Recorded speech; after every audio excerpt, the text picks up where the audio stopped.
ज़मीं पर बैठकर क्यों आसमान देखता है? पंखों को खोल, ज़माना सिर्फ उड़ान देखता है। लहरों की तो फितरत ही होती है शोर मचाना, मंजिल उसी की होती है जो नज़रों में तूफान देखता है। जय Jinendra and good evening respected dignitaries, esteemed guest and my beautiful audience. It gives me immense pleasure to be your host this evening. As we gather here for the most fruitful session by our distinguished guest, Dr. Vikas Divyakirti ji,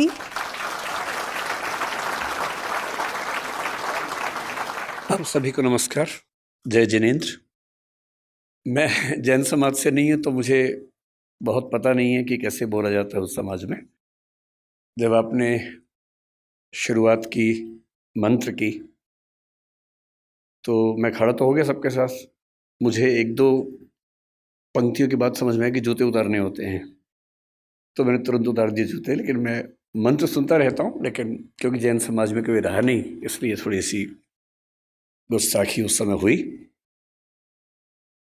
Jain धर्म मेरी रुचि का विषय है, और जब मैंने UPSC का अपना लास्ट अटेम्प्ट दिया तो क्योंकि फिलॉसफी मेरा विषय था यूपीएससी में, तो उसमें एक स्वाभाविक सा सवाल ये होता है कि आपको कौन सी फिलॉसफी सबसे ज़्यादा पसंद है। तो तैयारी करते हुए मैंने खूब सोचा कि मैं इस सवाल के जवाब में क्या जवाब दूंगा। वेस्टर्न फिलॉसफी में कई फिलोसफर्स मुझे प्रिय रहे। कांट एक बड़ा अच्छा फिलोसफर है, तो मैंने सोचा कि मैं उसका नाम बोल दूंगा हमेशा आराम से। पर फिर सोचा कि अगर पूछेंगे कि इंडियन फिलॉसफी में क्या सबसे ज़्यादा पसंद है, तो मैंने सारी फिलॉसफी ध्यान से देखा कि जिस पर मैं तसल्ली के साथ, कन्विक्शन के साथ बात कर सकूं। और अंत में मैंने उत्तर तैयार किया कि पूछेंगे तो बोलूँगा जैन दर्शन। और ये मैं इसलिए नहीं कह रहा कि आज मैं जैन समाज के बीच में हूँ, ये मेरा बड़ा ऑब्जेक्टिव सा आंसर था। ये अलग बात है कि वहाँ सवाल पूछा ही नहीं गया तो बात हुई ही नहीं, लेकिन लेकिन मेरे पास उस तैयारी के दौरान कई सवालों के जवाब आए कि मैंने ये क्यों ऐसा सोचा, मैंने ऐसा क्यों कहने की कोशिश की। मैं उस पर आऊँगा थोड़ी देर में, लेकिन उससे पहले मैं धन्यवाद करना चाहूँगा जीतो समूह को, जीतो फैमिली को। और जैसा मुझे बार बार कहा जा रहा है कि पहली बार आपका हॉल भरा है, शायद आपको लग रहा है कि मेरी वजह से भरा है। मुझे लगता है हॉल इतना अच्छा है कि इसके लालच में ही सब लोग आए होंगे, जो भी वजह रही हो। तो शुक्रिया कि आपने इतना सम्मान मुझे दिया, मुझे बुलाया। किस टॉपिक पर बात करनी है इसमें दुविधा थी। मैं क्योंकि अध्यापक हूँ, मेरा रोज़गार ही बोलना है, बोलता ही हूँ। और अक्सर जो मैं क्लास लेता हूँ वो करीब 7 से 8 घंटे की होती है, उसमें कोई ब्रेक भी नहीं होता है। तो जब उन्होंने कहा कि सर 1 घंटा बोलना होगा, पानी वानी पी लीजिए, तो मैं उन्हें कहना चाह रहा था कि 1 घंटा तो हमारे ट्राई बॉल खेलने की तरह है।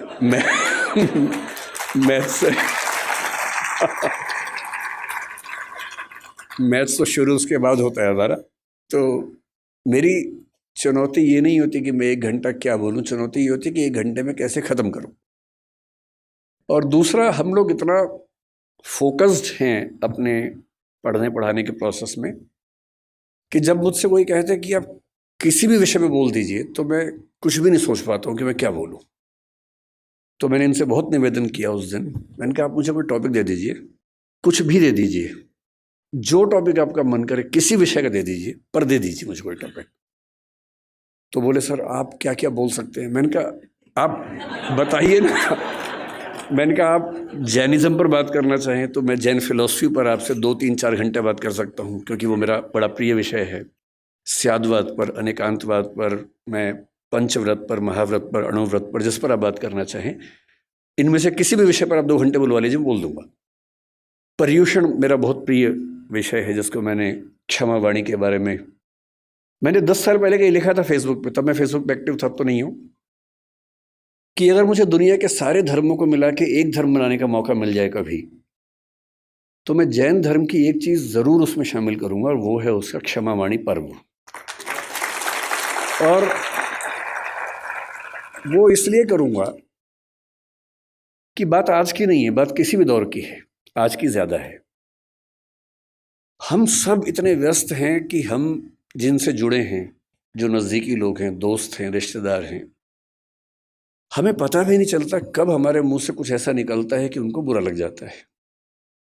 ये भी हो सकता है कि हमारी नीयत एकदम ठीक रही हो, हमने सोच समझ के ना ही बोला हो, पर किसी खास कॉन्टेक्स्ट में किसी खास व्यक्ति ने मेरी किस बात को किस रूप में लिया, ये तो मुझे नहीं पता।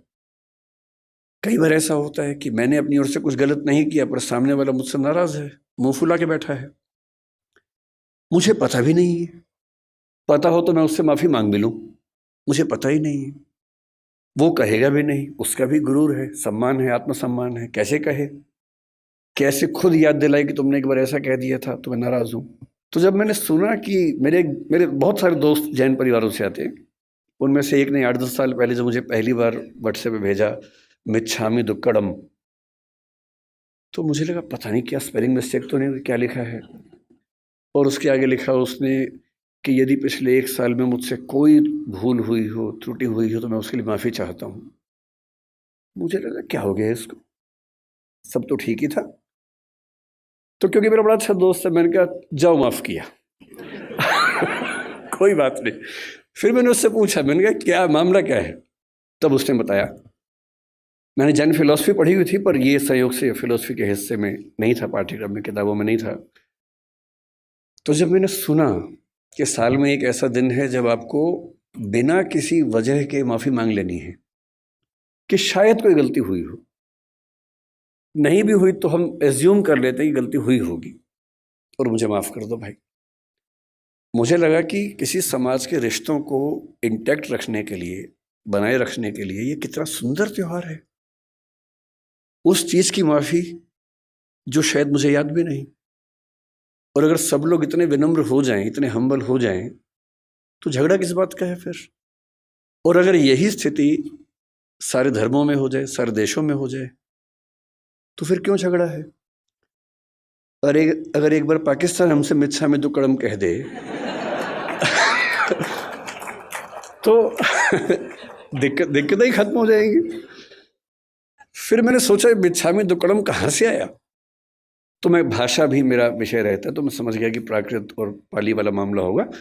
जब रिसर्च की तो पता लगा प्राकृत का है। तो संस्कृत के एक शब्द या वाक्यांश से यह बना मिथ्या में दुष्कृतम। मिथ्या का मतलब दर्शन में अलग अलग होता है। शंकराचार्य ने मिथ्या को अलग सेंस में लिया, जैन दर्शन अलग सेंस में लेता है। यहाँ मिथ्या का मतलब है नॉन कॉन्सिक्वेंशियल, जो निरर्थक हो जाए, बीज रहित हो जाए। तो मिथ्या में दुष्कृतम, जो दुष्कृतम, दुष्कार्य, गलती मुझसे हो गई है वो मिथ्या हो जाए, मैं आपसे ये निवेदन करता हूँ। और वही प्राकृत में आते आते मिच्छामी दुक्कड़म हुआ। तो आज जो मुझसे मिस्टेक हुई, मैंने जूते पहन के पहला मंत्र सुन लिया, तो उसके लिए मैं आप सबसे मिच्छामी दुक्कड़म कह देता हूँ और उसके बाद यहाँ से अपनी बात की शुरुआत करता हूँ। मैं ज़्यादा लंबा बोलने के लिए कुख्यात भी हूँ, तो आप मुझे संकेत कर दीजिएगा जब आपको लगे कि काफ़ी हो गया है, तो मैं तो मैं वहीं पर अपनी बात रोक दूंगा। तो विषय की जब बात हुई तो मयूर जी ने 2-3 सुझाव दिए। तो ये बोले कि हम सब की आजकल एक बड़ी दुविधा पेरेंटिंग को लेके है, अपने बच्चों को कैसे संभालें। जब मुझसे कोई कहता ना कि पेरेंटिंग की दुविधा है, बच्चों को कैसे संभालें, मुझे बच्चे भी दिमाग में आते हैं कि पेरेंट्स को कैसे संभालें ये। और मैं जनरली बच्चों के साथ खड़ा होता हूँ इस मामले में, पेरेंट्स के साथ में कम खड़ा होता हूँ। और मुझे सच में लगता है कि ज़्यादा सीखने की ज़रूरत पेरेंट्स को है, न कि बच्चों को है। और अभी कोटा में जितनी दुर्घटनाएं हुई, तो वहाँ के एक वरिष्ठ अधिकारी हैं राजस्थान सरकार के, जो कोटा में डीएम भी रह चुके हैं।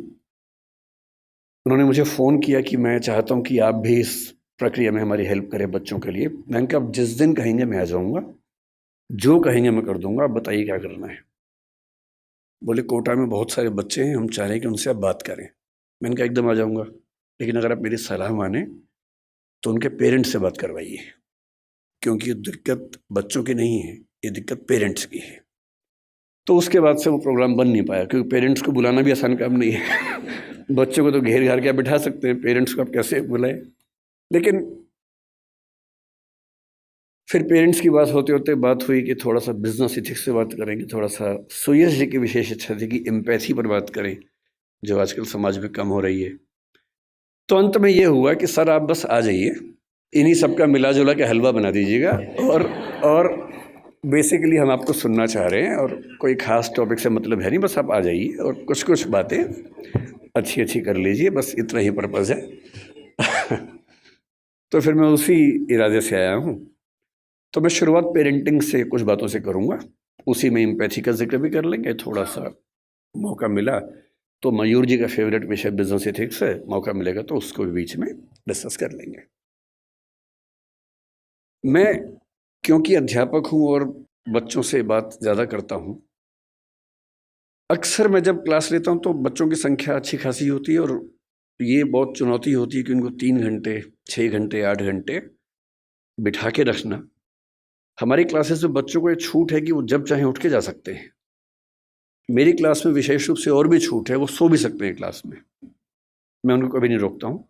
इतना ही कहता हूँ कि नींद आए तो कोने वाली कुर्सी पर चले जाएं ताकि दीवार पे सिर लगे तो ज़्यादा चोट ना आए, ऐसे सिर पे झटका आ सकता है। वो मेरी क्लास में खा भी सकते हैं। मैं खुल के बोलता हूँ कि मेरी क्लास में आपको बिल्कुल नहीं सोचना है, खाने का मन करे खाते रहो, नींद आए सो जाओ, उठने का मन करे उठ के चले जाओ, मुझे कहीं कोई दिक्कत नहीं है। अगर आप मेरी क्लास में उठ पा रहे हैं, खा पा रहे हैं, तो ये मेरा फेलियर है, आपका नहीं है कि मैं आपको रोक नहीं पा रहा हूँ। तो इसी बहाने मुझे फीडबैक भी मिलता रहता है कि मैं कैसा पढ़ा रहा हूँ, तो आप लोग अपना हरकतें करते रहिए और मैं अपना काम करता रहूँगा। तो बहुत ज़रूरी होता है कि उन बच्चों को बहुत शुष्क तरीके से ना बताया जाए, थोड़ा रोचक तरीके से बात की जाए।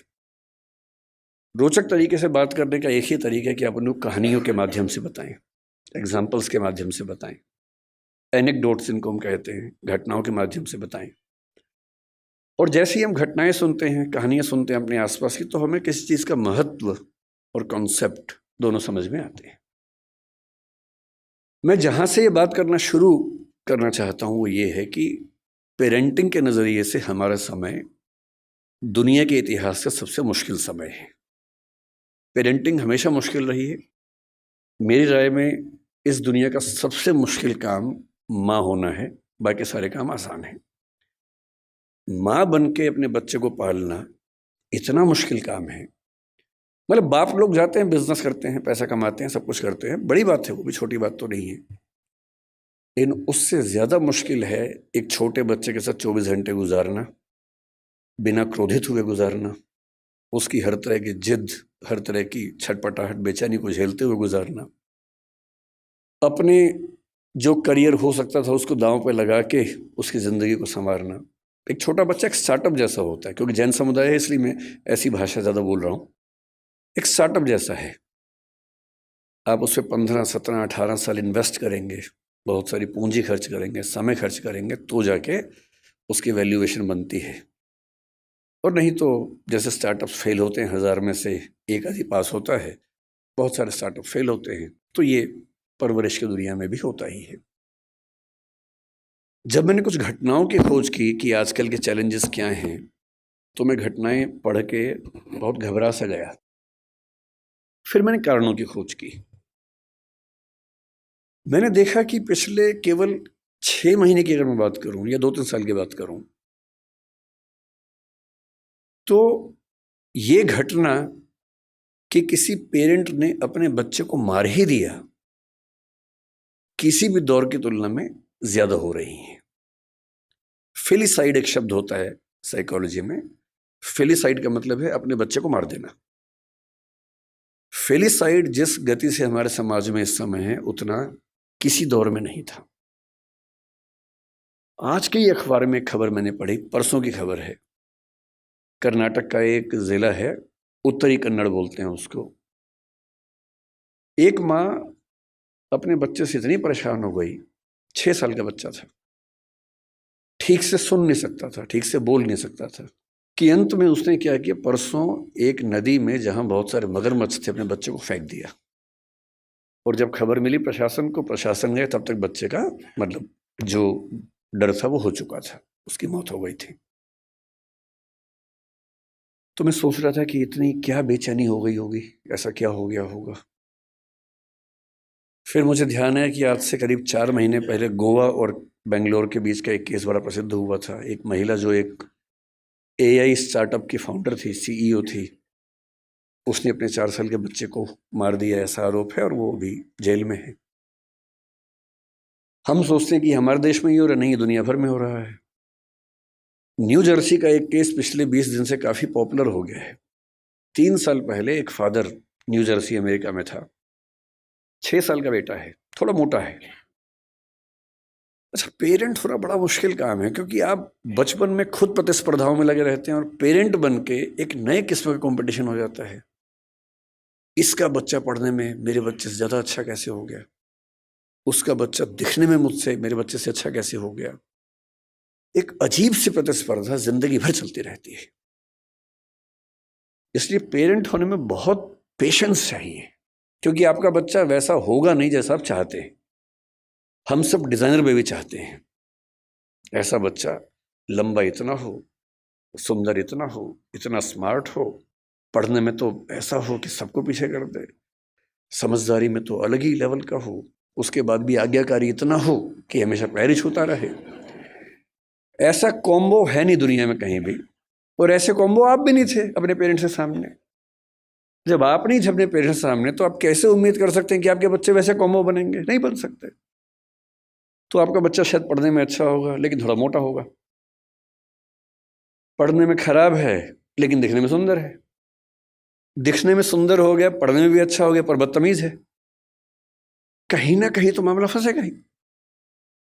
और जब तक मामला घर के अंदर है मैनेज हो जाता है, जब बाहर जाने लगता है तो बड़ा पेशेंस चाहिए। लोग मजाक बनाएंगे आपके बच्चे का, 10 लोग आपके सामने चिढ़ा के बोलेंगे तुम्हारा बच्चा जो है ना देखने में भद्दा लगता है, आपका खून जल जाता है उस समय, अहिंसा का विचार हट जाता है उस समय। मन करता है कि अभी तो हिंसा हो ही जाए, बाद में अहिंसा देख लेंगे, ऐसा मन में आता है। स्वाभाविक सी बात है, सबके मन में आता है। तो उस आदमी के साथ जो हुआ न्यू जर्सी में, उसका बच्चा थोड़ा सा मोटा था। बहुत लोगों के बच्चे मोटे होते हैं, अमीर समाजों में ज़्यादा है, अमेरिका में ओबेसिटी ज़्यादा है, यूरोप में ज़्यादा है। मेरा ख्याल है कि भारतीय समाज में जैन परिवारों में दिक्कत थोड़ी ज़्यादा होगी, क्योंकि जैन समाज भारत का सबसे अमीर समाज है, तो ये खतरा ज़्यादा है। सीधी सी बात है, खतरा ज़्यादा है, क्योंकि जहाँ एफ्लुएंस ज़्यादा है, पैसा ज़्यादा है, सुविधाएं ज़्यादा हैं, वहाँ ये खतरा ज़्यादा है। सिंपल सी बात है। तो वो पेरेंट ऐसा था, बाप, एक दिन उसको शायद किसी ने कह दिया होगा तुम्हारा बेटा बहुत मोटा है, उसे गुस्सा आ गया। 6 साल का बेटा, उसने बेटे को पकड़ा कि चलो जिम चलो मेरे साथ। बेटे ने कहा पापा क्यों ले जा रहे हो, लेकिन उस समय उसको बचाने वाली माँ घर में नहीं थी, तो बाप घसीटता वो ले गया जिम उसको, और ट्रेडमिल चलाया कि चलो दौड़ो इस पे। ट्रेडमिल तेज कर दिया, बच्चा पूरी ताकत से दौड़ रहा है लेकिन नहीं दौड़ पा रहा, धम से गिरा नीचे। बाप ने 2 झापड़ मारे, फिर चढ़ाया ट्रेडमिल के ऊपर। 5-6 बार वो गिरा, और ऐसा गिरा कि उसकी मौत हो गई। और अब 3 साल बाद इस घटना के, लगभग 3 साल हो गए इस बात को, अब केस शुरू हुआ है, उसके फादर जेल में हैं। 30 साल की सजा का प्रस्ताव दिया गया सरकार की ओर से, क्योंकि वहाँ प्ली बार्गेनिंग होती है कि इतनी सजा ले लो तो केस नहीं चलाएंगे, नहीं तो केस चलाएंगे। तो उसने कहा कि मैं सजा नहीं मानूंगा, तो केस चल रहा है, बाप जेल में। ये घटनाएं इतनी मात्रा में पहले नहीं सुनी जाती थी। पहले किसी माँ का अपने बच्चे को मारना केवल एक स्थिति में होता था कि माँ अविवाहित है, वो ऐसी स्थिति में फंस गई है कि कुछ कर नहीं सकती है, उसके लिए जिंदा रहना मुश्किल है, तब भी वो मारती नहीं थी, कहीं छोड़ देती थी, भाग जाती थी। ऐसी ये घटना में कबीरदास का इतिहास हम पढ़ते हैं। यहूदियों के जो प्रवर्तक हैं हजरत मूसा, उनका इतिहास भी ऐसा है। उनकी माँ ने भी उनको इस तरह से एक नदी के पास छोड़ा था, और फिर वहां से जो राज परिवार था उसने उसको अपना लिया था। ये घटनाएं बढ़ रही हैं, इसका मतलब पेरेंट्स का जो पेशेंस का लेवल है वो दुनिया के इतिहास का सबसे कम इस समय हो चुका है। एक तरफा नहीं है, ये बच्चों की साइड से भी है। अगर आप बच्चों का मनोविज्ञान देखेंगे तो वो भी बहुत अच्छे सिम्टम्स नहीं आ रहे हैं इस समय। अभी 2-3 महीने पहले बेंगलोर में घटना घटी है। 14 साल का एक बच्चा, 15 साल का उसका भाई, 2 भाई हैं, 14 साल के बच्चे ने अपने माँ बाप दोनों की हत्या कर दी। एक बहुत बड़ा बोल्डर उनके ऊपर फेंका, बाप के ऊपर। पिता को मारना चाह रहा था, माँ दुर्भाग्य से क्योंकि साथ में थी, उसकी मौत हो गई। और फिर पूछा गया कि ऐसा क्यों किया भाई तुमने? उसने जो कहा वो हम सबके लिए बहुत जरूरी है।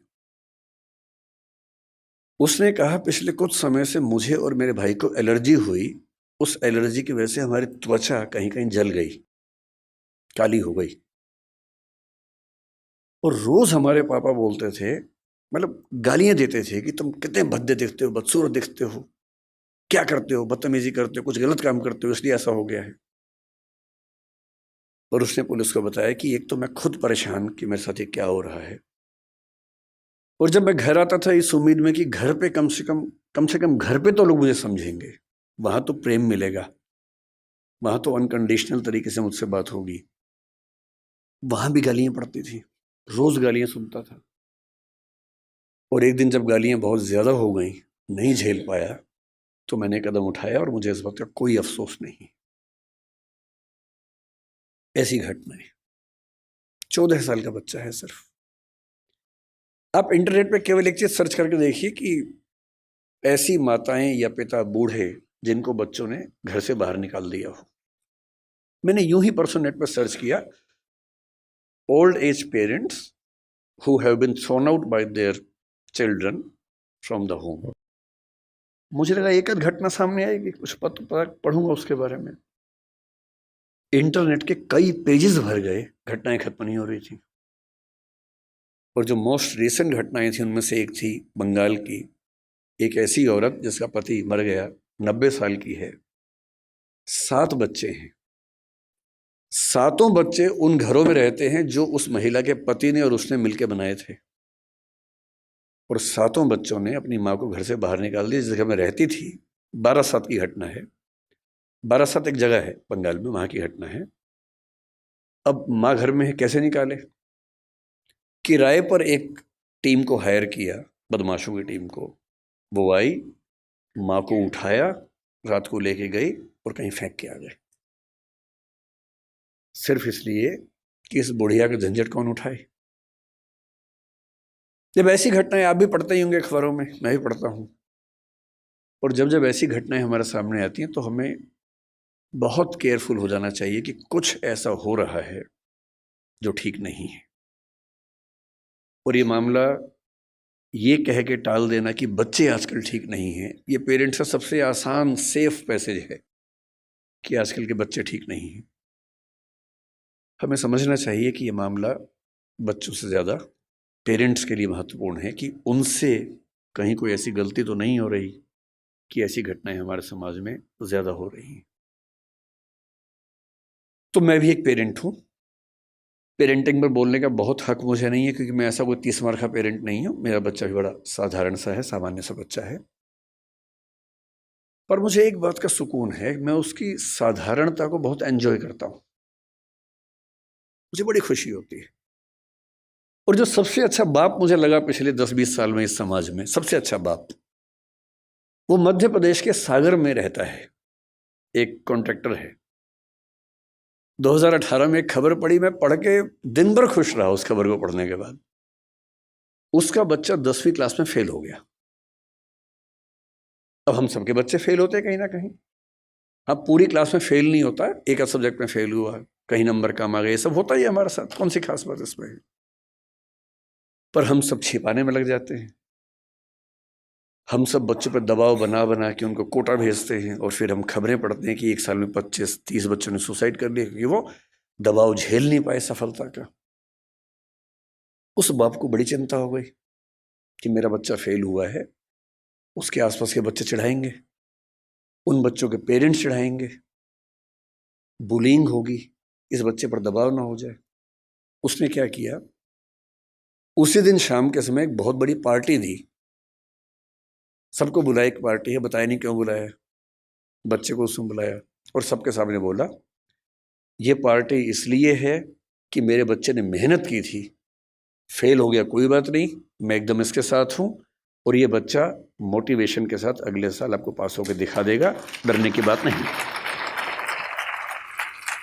और मैं दंग रह गया कि कोई बाप इतना सुंदर कैसे हो सकता है, इतना खूबसूरत बाप, कि मेरा बच्चा फेल हो गया। मैं तो इसको भी सेलिब्रेट करूंगा, भाई मेरे बच्चे ने मेहनत की थी, नहीं रिजल्ट आया तो क्या हो गया। मैं क्यों एक्स्ट्रा वजह बनूं कि उस बच्चे के डिप्रेशन में जाने की, एंग्जाइटी में जाने की। और वो खबर पढ़ के मुझे लगा कि ये तो एक फिल्म बनाने लायक खबर है। आजकल मैं खबरें पढ़ता हूँ तो मुझे वो भी दिमाग में आने लग गया कि फिल्म किस पे क्योंकि पिछले कुछ साल मेरा वैसा एक्सपीरियंस भी रहा इस फिल्म के स्क्रिप्ट लिखने के दौरान। ट्रेनिंग ऐसी हुई कि अब हम खबर पढ़ते सोचते हैं कि फिल्म में कैसे सेट होगा, कैसे फिल्म में ला सकते हैं इस बात को। अच्छी खबरें भी है, लेकिन बुरी खबरों का अनुपात थोड़ा सा बढ़ा है। और तब मैं ये सोचने पर मजबूर होता हूँ कि क्या ऐसी वजह है। ये तो बहुत आसान बात है कि मैं कहूँ कि जो बात हमारे ज़माने में थी वो आज के ज़माने में नहीं है। अरे हमारे ज़माने के बच्चे जैसे होते थे आज के ज़माने के नहीं होते। ये तो बात हर बूढ़ा आदमी बोलता है अपने बच्चों को। आपके पेरेंट्स आपको बोलते थे, आप अपने बच्चों को बोलते होंगे, तो सामान्य बात है। लेकिन हमारी नई पीढ़ी सचमुच एक ऐसे दौर में है जो मानवता के इतिहास में आज तक नहीं आया है, और इसको हम जितना जल्दी समझ लेंगे उतना अच्छा रहेगा।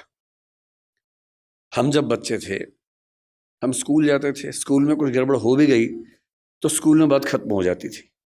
बहुत हुआ तो पेरेंट्स के पास चिट्ठी आती थी, फिर घर में पिटाई होती थी, उतना ही मामला था। थोड़ा स्कूल में पिटे, थोड़ा घर में पिटे, मामला खत्म, बात खत्म हो गई। स्कूल में आपने कुछ गलती कर दी, 4 लोगों ने चिढ़ाया, थोड़ी बुलिंग हुई, सब लोग हंसे, आपके 2 आंसू निकले, ठीक है, बात खत्म हो गई। उसके बाद आप पर इम्पैक्ट किसका था?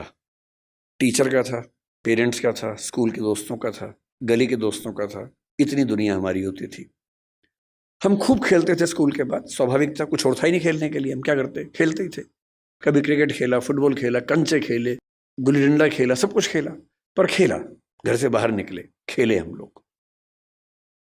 जब मेरा स्कूल खत्म हो रहा था उस समय वीडियो गेम्स आनी शुरू हो गई थी। मारियो नाम की एक वीडियो गेम आई थी जिसका मैं बाद में चैंपियन बन गया था। मैंने ठीक ठाक उसमें अभ्यास किया था,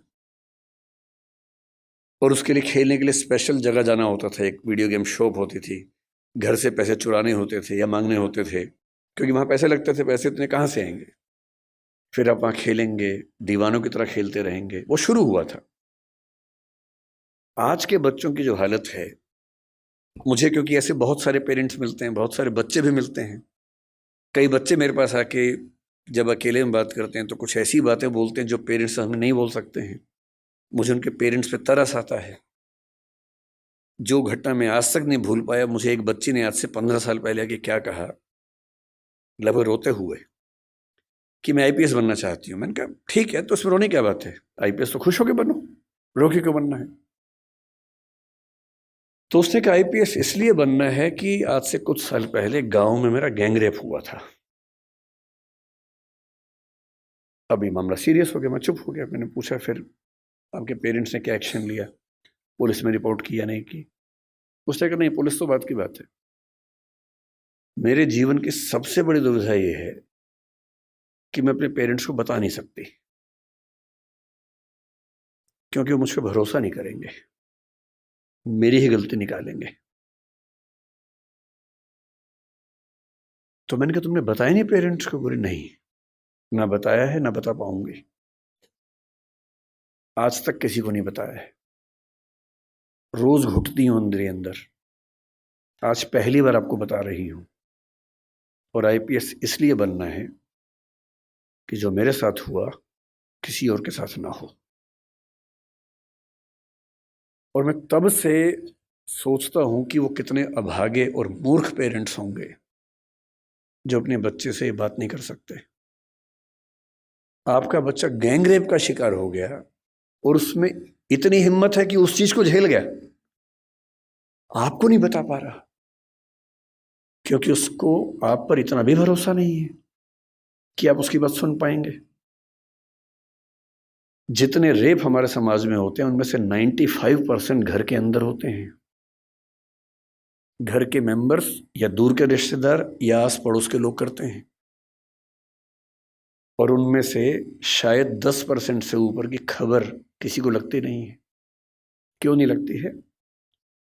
क्योंकि जब जब कोई बच्ची अपने पेरेंट्स को बोलती है कि ऐसा हुआ है, पेरेंट्स कहते कि नहीं, तूने गलती की होगी, या छुपा दे, दबा दे बात को, चुप रहे, दूर रहा कर उनसे। हिम्मत नहीं करते कि हिसाब बराबर करें, अपनी बेटी का हक मांगे उस आदमी से, इतनी हिम्मत नहीं करते हैं। ऐसे बुज़दिल समाज में क्या होगा? डिप्रेशन नहीं होगा, एंजाइटी नहीं होगी तो क्या होगा? और उस लड़की की बात सुन के मैं हिल गया था। ये अलग बात है कि उस लड़की ने बहुत मेहनत की, बाद में आईपीएस बन भी गई। उसके बाद वो क्या कितना कर पाई मुझे नहीं पता, पर मेरा ख्याल है कि जिस जिस ज़िले में वो रहती होगी, कम से कम उस ज़िले की लड़कियां और बेटियां महफूज रहती होंगी। लेकिन वो तो एक अलग बात है, उसने क्या किया अलग बात है। एज पेरेंट्स हम क्या कर रहे हैं ये अलग बात है। और जो मैं अब बताने वाला हूं वो तो और घबराने वाली बात है। आज का समाज, आज की स्थितियां कैसी हैं? हमारे बच्चों की सबसे बड़ी उपलब्धि भी, सबसे बड़ी चिंता भी ये है कि वो इंटरनेट के दौर के पैदाइशी बच्चे हैं।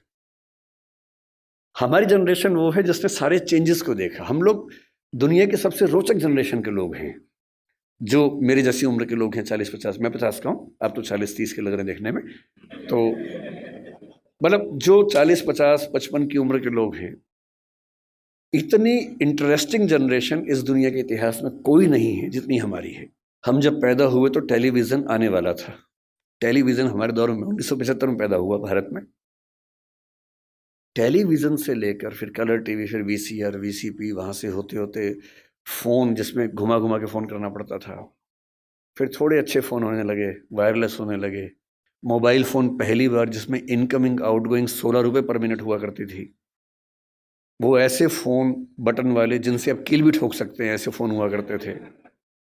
कितने साल के बाद पहली बार स्मार्टफोन आने शुरू हुए, फिर पता लगा कि फेसबुक भी कुछ होता है, फिर पता लगा व्हाट्सएप भी कुछ होता है, फिर पता लगा कि रोबोटिक्स भी होने लग गया है, फिर पता लगा आर्टिफिशियल इंटेलिजेंस भी होने लगी है।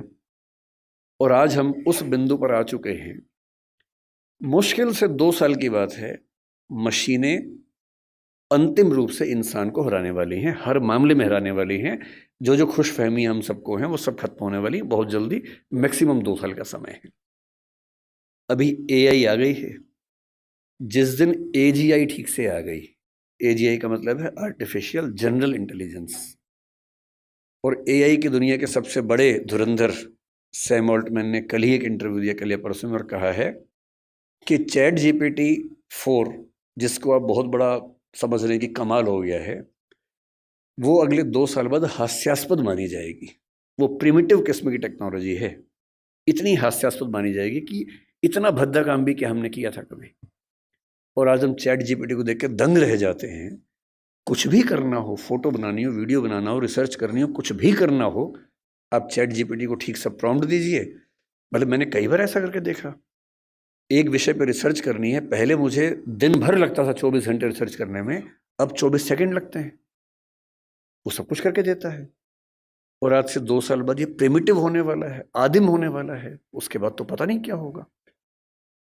इस दौर में जो बच्चे पैदा हुए, जिनको जेन जी और पता नहीं क्या क्या आजकल हम बोलते हैं, जनरेशन जी है, जनरेशन वाई है, हर 5-7 साल में चेंज हो रही जनरेशन आजकल। ये किस दौर के बच्चे हैं? ये पैदा होते हैं, जैसी माँ थोड़ी परेशान है, बाप परेशान है, खट से उसको मोबाइल फ़ोन दे दिया, ये टेलीविज़न पे लगा दिया कोई अच्छा सा टीवी चैनल जिस पे वो सब आ रहा है, राइम्स आ रही हैं, अच्छी अच्छी वीडियो के साथ आ रही है, कार्टून फिल्म आ रही है। और बच्चे को पता लग गया कि एक मेरा बाप है, एक मेरी माँ है, और एक इन दोनों से ज़्यादा इंटरेस्टिंग एक और है, ये बड़ा सा, इस पे हमेशा बढ़िया चीज़ें आती हैं, ये तो कभी कभी गुस्सा करते हैं, ये वाला ज़्यादा अच्छा है। तो टीवी पे ज़्यादा उसको मज़ा आने लगता है। अब रात को सो रहे हैं, वहाँ तो टीवी भी नहीं है, तो फिर फ़ोन दे दिया, फिर बच्चा फ़ोन में। कई बच्चे आजकल ऐसे हैं जो किताब जब पहली बार देखते हैं, किताब पे ऐसे ऐसे करते हैं, क्योंकि वो जिस दौर के बच्चे हैं उनको अखबार पे, किताब पे, इतना ही नहीं, दीवार पे ऐसे करने लग जाते हैं, टेबल पे ऐसे करते हैं कि बड़ी क्यों नहीं हो रही टेबल, क्योंकि वो क्या कर रहे हैं, उसी दौर के बच्चे हैं। ये तो मज़े की बात है कि अच्छा फ़ोन है, माँ की चिंता कम, बाप की चिंता कम हो गई, फ़ोन दिया, हम मस्त हो गए। लेकिन साथ में और क्या क्या आता है? इन बच्चों का खेलने का मन नहीं करता, क्योंकि इनके पास खेल से ज़्यादा रोचक चीज़ें हैं। मुझे अच्छे से याद है कि हमने पहली बार 5वीं 6वीं क्लास में जाके ऊट पटांग चीजें पढ़नी देखनी शुरू की थी स्कूल में। पहले क्या है, पेरेंट्स हैं घर में, पेरेंट्स के होते हुए हिम्मत नहीं हो सकती, ना दिमाग में कुछ आता था। स्कूल गए, हर स्कूल में क्या होता है, एक आध बच्चा होता है जो नेता होता है क्लास का, जो कहीं कहीं से ज्ञान लेके आता है और सारे बच्चों में डिस्ट्रीब्यूट करता है कि भैया तुम तो बच्चे हो, तुम्हें नहीं पता दुनिया कैसे चल रही है, ये है असली चीजें। तो मुझे याद आता है कि शायद 6वीं 7वीं क्लास में पहली बार हमारी क्लास से एक छटा हुआ बच्चा था, कुछ किताब लाया था, कुछ फोटो वोटो थी उसमें ऊट पटांग सी, हम सब ने देखी, हम समझ भी नहीं पाए कि ये सब क्या है, पर ये हमें पता लगा कि इसको देखने से आदमी बड़ा माना जाता है, स्मार्ट माना जाता है। लेकिन तब भी क्या था कि एक रिसेस में एक कोने में जाके 2-3 लोग बैठ के देख रहे हैं और जैसे टीचर दूसरी जगह सब भागे वापस, और इतना ही एक्सपोजर हमारा हुआ करता था। 12वीं क्लास हो गई, कॉलेज में आ गए, उसके बाद भी वैसा एक्सपोजर नहीं था कि आप बिगड़ने के लिए हमेशा तैयार हैं, ऐसा नहीं है। दुनिया बहुत कंट्रोल्ड किस्म की थी, रेगुलेटेड किस्म की थी। अब इंटरनेट की दुनिया है, आप जितने भी स्मार्ट माता पिता हों, आपके बच्चे आपसे ज़्यादा स्मार्ट हैं। और अगर आपको लगता है कि आप इंटरनेट और मोबाइल और डिवाइसेस में उनका मुकाबला कर पाएंगे, तो आप बच्चे हैं, नहीं कर सकते, वो हमारे बस की बात नहीं है, संभव नहीं है।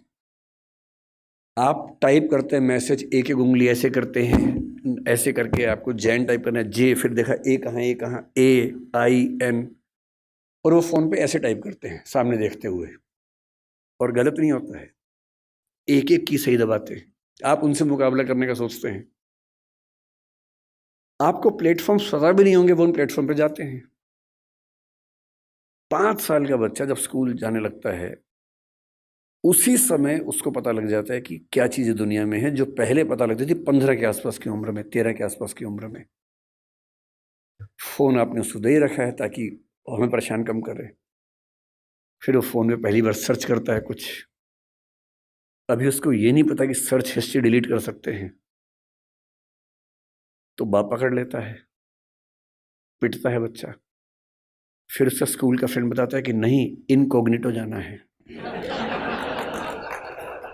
अगली बार से बच्चा स्मार्ट हो गया है, 6 साल का बच्चा स्मार्ट है, इनकॉग्निटो में वो सब देख रहा है जो आप नहीं चाह रहे थे, और जो आप देख रहे थे लेकिन आप नहीं चाह रहे थे कि वो देखे। बच्चा है, छोटा बच्चा है, उसका एक्सपोजर का लेवल सोच के देखिए। ये हंसी मजाक में मैं कह रहा हूं, लेकिन बात की गंभीरता को देखना है। 6, 7, 8 साल के बच्चों का वो एक्सपोजर लेवल है जो पहले 14, 15, 16 की उम्र में होता था। मेडिकल साइंस इस बात को मान चुकी है। मैं जितनी बातें कोट कर रहा हूं, मैं हवा में कोट नहीं कर रहा हूं, मेडिकल साइंस की रिसर्चेस के बेस पे कोट कर रहा हूं। आपको आश्चर्य होगा, आज से 1 महीने पहले एक रिपोर्ट आई है, लगभग पूरी दुनिया में प्यूबर्टी की एज 1 साल कम हो गई है, जिसको टीनेज बोलते हैं कि 13 साल की उम्र में टीनेज आती है, बच्चियों को मासिक धर्म शुरू होता है। दुनिया भर में उसकी एज 1 साल कम हो गई है, और ये ऐसे नहीं हो गई है, ये एक्सपोजर से होती है। लड़के भी जल्दी मैच्योर हो रहे हैं। जो हरकतें 15, 16, 18 में ठीक लगती हैं, किसी बच्चे के मन में भाव आने चाहिए, 8, 9, 10 में वैसी बातें हो रही हैं। ये तो फिर भी छोटी बात है, इसके बाद जो होता है तो बच्चे ही, एक्सपोजर बहुत बड़ा मिल गया है। जब वो नेट पे जाते हैं, तो नेट पे जो पिशाच बैठे हुए हैं दुनिया भर में, जो साइबर ठग हैं, जो साइबर क्रिमिनल्स हैं, वो इसी ताक में हैं कि बच्चे मिल जाएं। उनको पता है कि बच्चे का मनोविज्ञान क्या है, वो हैकर्स हैं, वो हैक कर लेंगे कि उस बच्चे ने क्या क्या सर्च किया है, उसकी पूरी कुंडली खोल लेंगे कि बच्चे का इस समय मन कहाँ अटका हुआ है। अगर 9, 10, 11, 12 साल का कोई लड़का है जो कुछ ऐसे वीडियोस देख रहा था या इमेजेस देख रहा था, उसमें भी देख रहे हैं कि कैसी रेस, वाइट रेस उसको पसंद है, कि इंडियन तरह के लोग पसंद हैं, फिर उनकी तरफ से उसी रेस का वैसा ही सुंदर दिखने वाला व्यक्ति, फीमेल, और यदि कोई बच्ची है तो वो मेल, उससे इंटरेक्शन शुरू करेगा, उससे बातचीत होने लगेगी, धीरे धीरे उसको वो उलझाएगा अपनी बातों में। वो बच्चा तो माँ बाप से छुप के कर रहा है सब, माँ बाप को पता ही नहीं है। और फिर वो उस बच्चे को प्रलोभन बहुत बड़े बड़े मिलेंगे। आपको ये सब नहीं पता है तो पता होना चाहिए, बहुत बड़े रैकेट चल रहे हैं इस समय दुनिया में।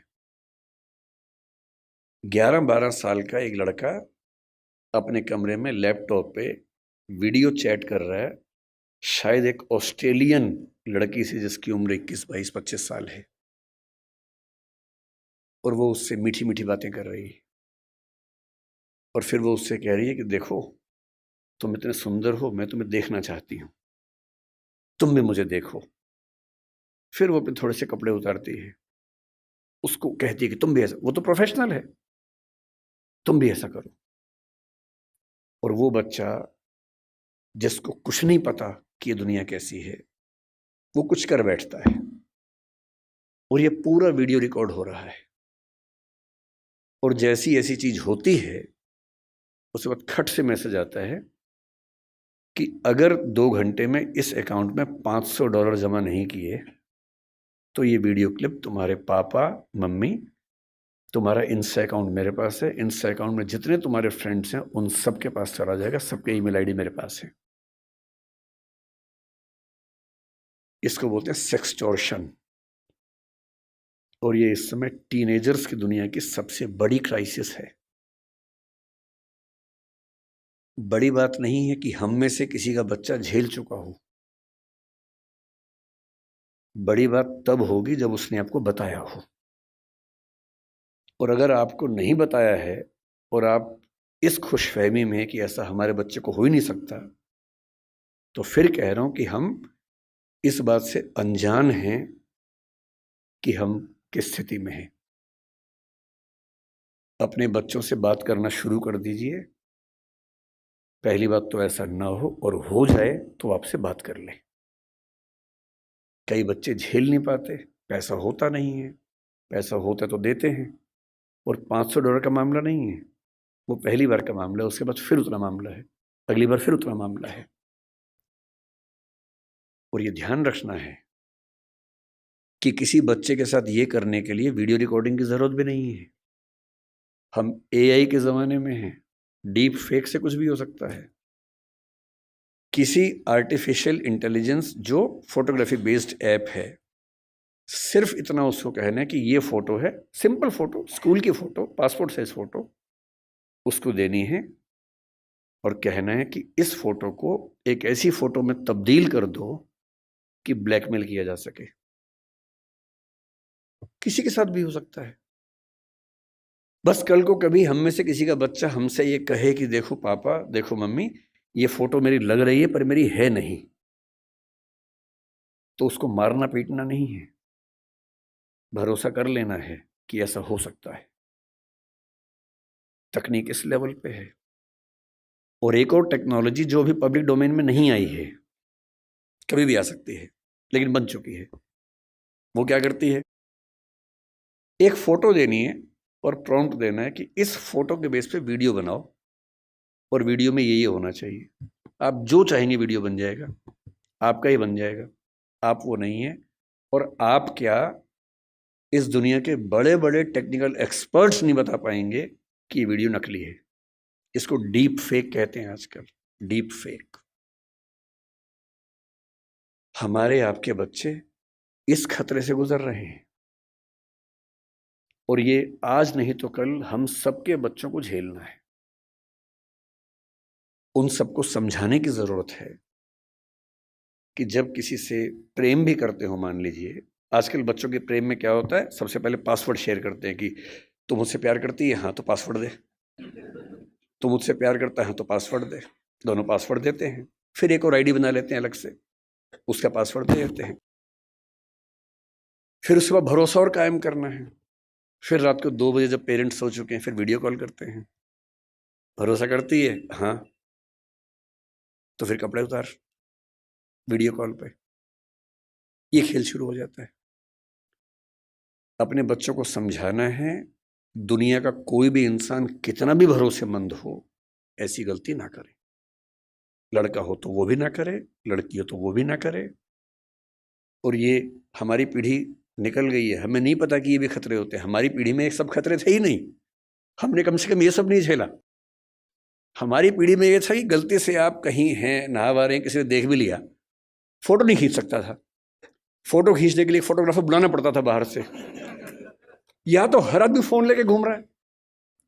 और फोटो अगर खिंच गई, अगर आपको भी ऐसी मासूमियत आपके अंदर है कि मैंने फोटो खींच ली, मेरा फोन तो एयरप्लेन मोड पे है, मेरे फोन में ही है, बाहर तो गया ही नहीं, इसको बोलते हैं मासूमियत।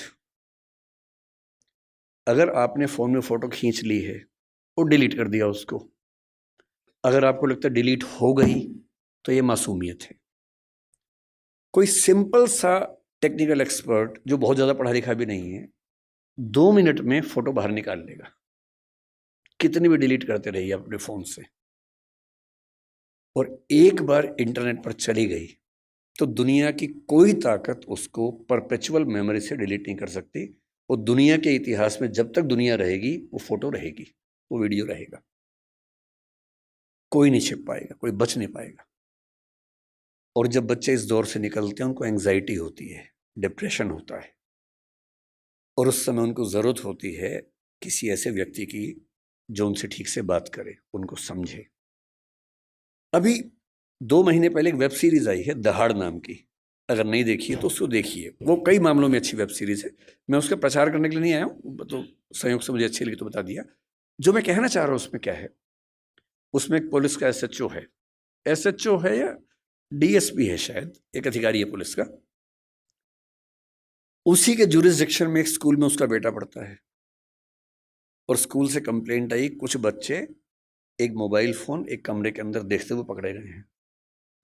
वो मोबाइल फोन वही है जिसको उसका बाप ढूंढ रहा है किसी क्राइम की इन्वेस्टिगेशन के लिए, वो नंबर ट्रेस कर रहे थे, वही नंबर है।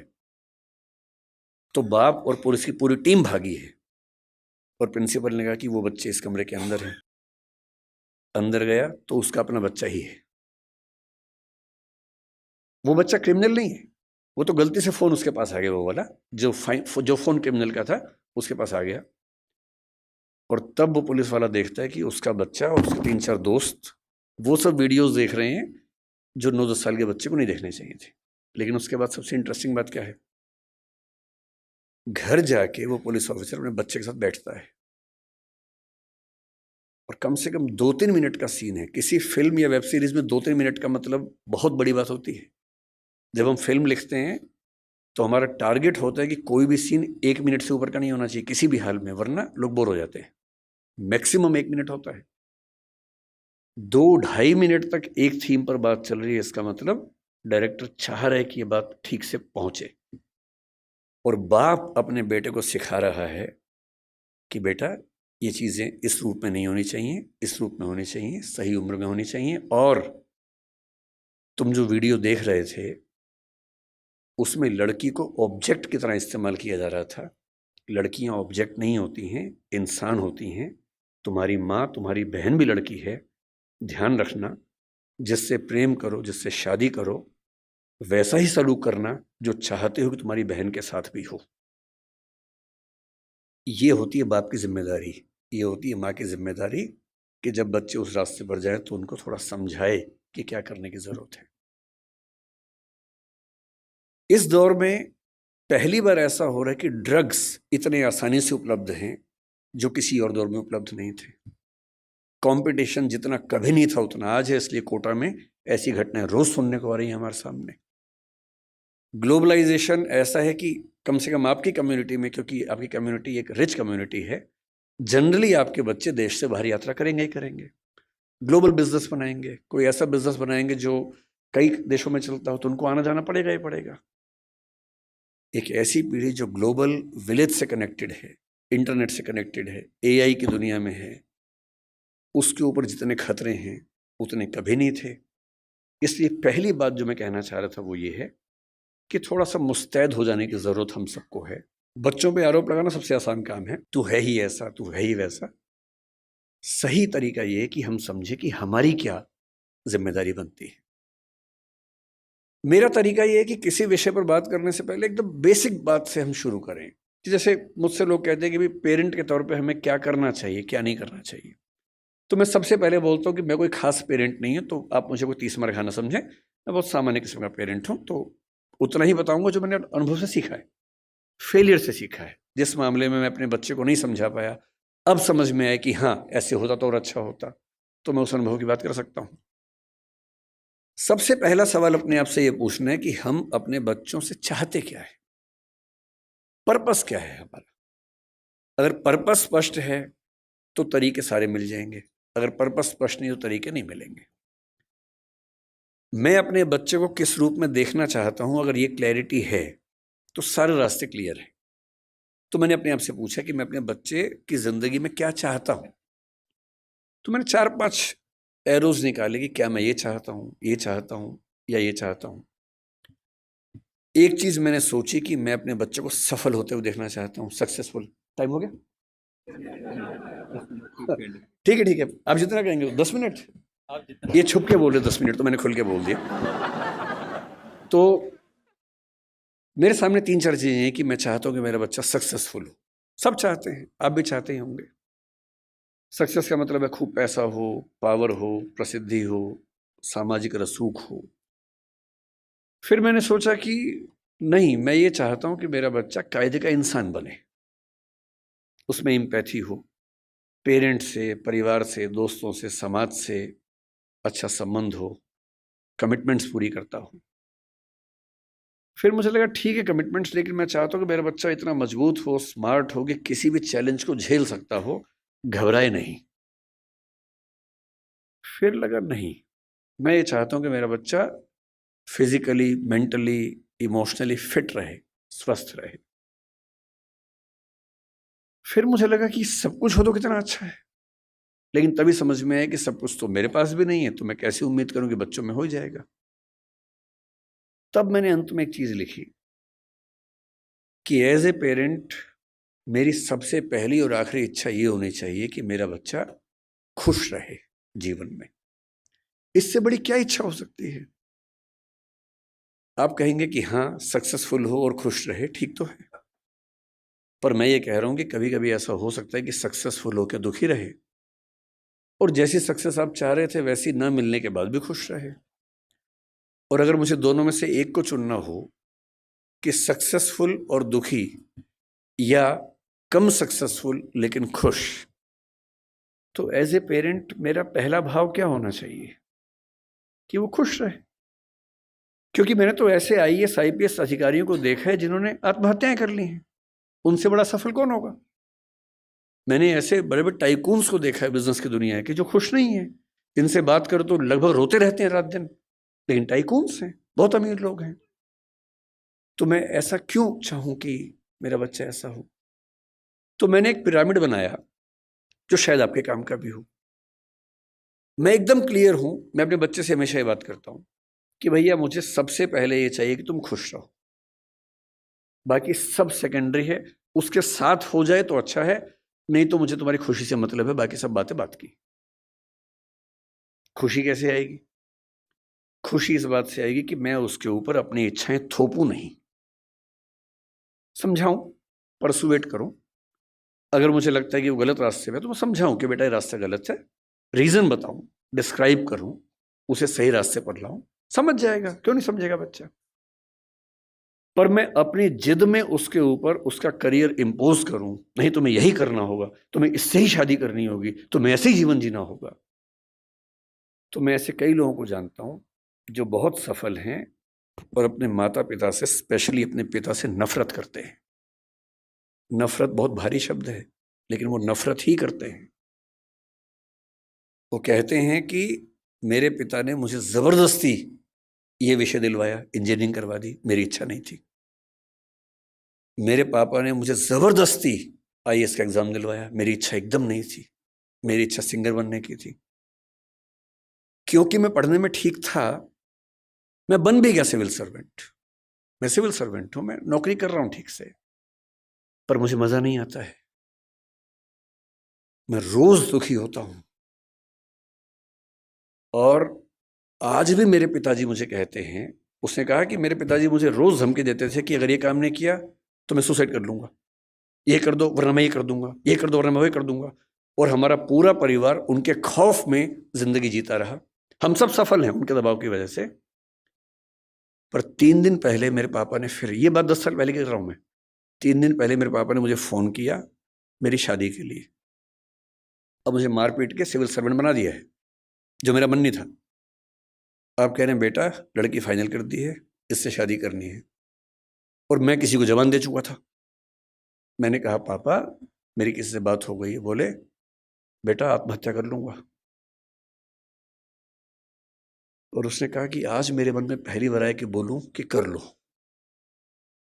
मैं रोज करूं इससे अच्छा आप एक बार कर लो। मैं 15 साल से कर रहा हूं, एक बार आप भी कर ही लो पापा। अगर इतना इम्पोज करके आपने सफल बना भी दिया तो अपने प्रति जो नफरत पैदा कर लेंगे वो ज्यादा भारी पड़ेगी।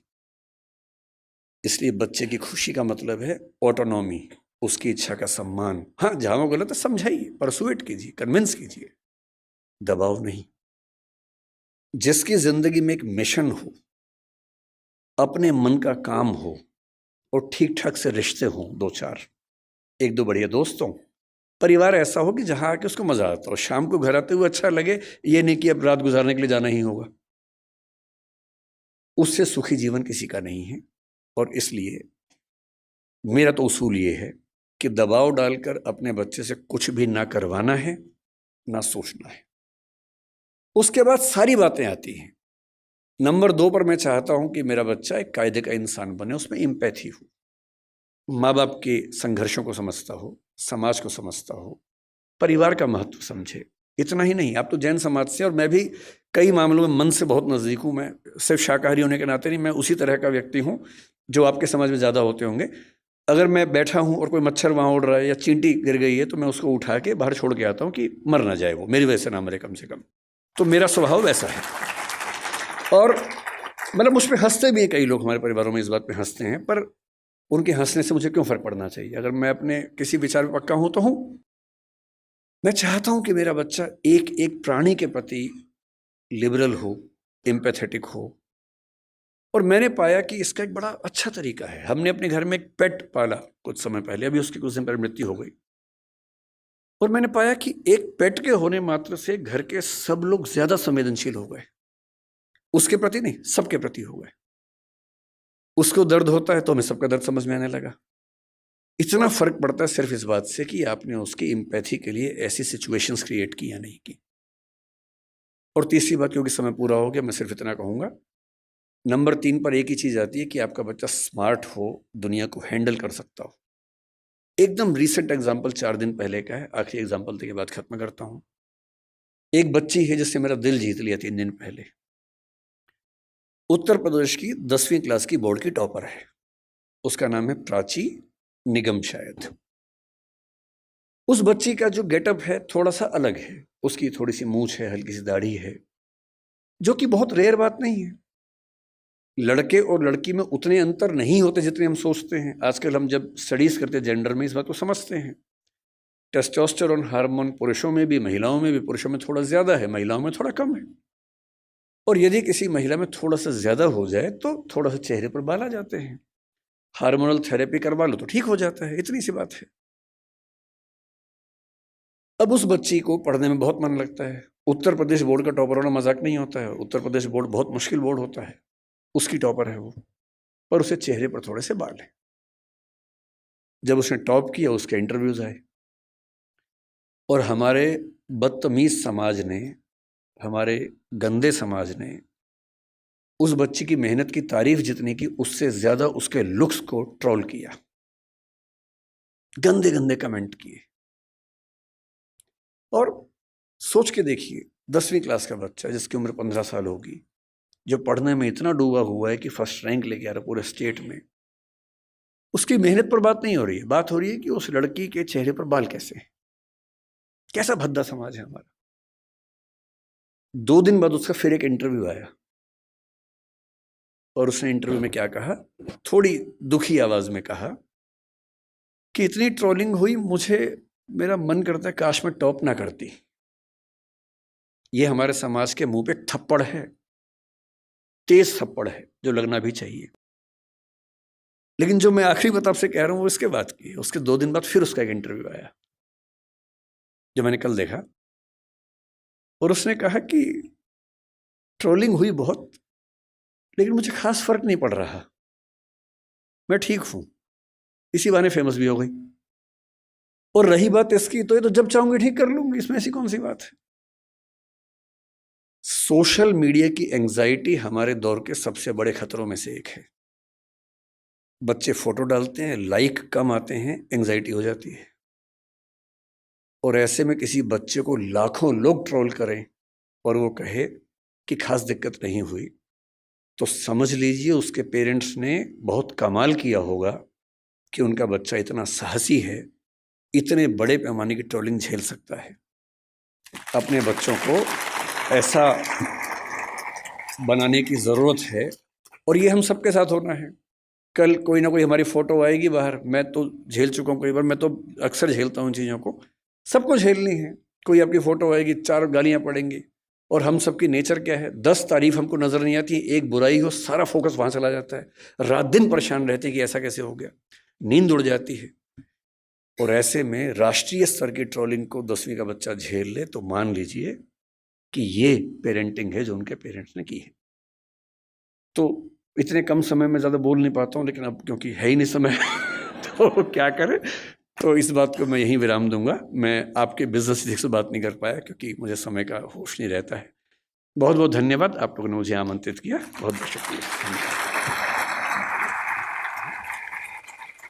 मैं बस ये कहना चाहूँगा, अभी ख़त्म नहीं हुआ है, will be taking our Q&A session, तो फिर आप भी अपने कुछ क्वेश्चन तैयार रख सकते हैं जो सर से पूछना चाहें। मैं चाहूँगा जो कुछ सवाल हमने सर आपसे डिस्कस किए थे नहीं, आपसे क्या पूछना, आप क्या कवर कर देंगे और क्या छोड़ देंगे ये मुझे भी नहीं पता था, तो मैंने कहा मैं अपनी पूरी तैयारी करके आऊँ, एग्ज़ाम देने जा रहा हूँ और टीचर सामने बैठा है। तो सर जो हमारी बात हुई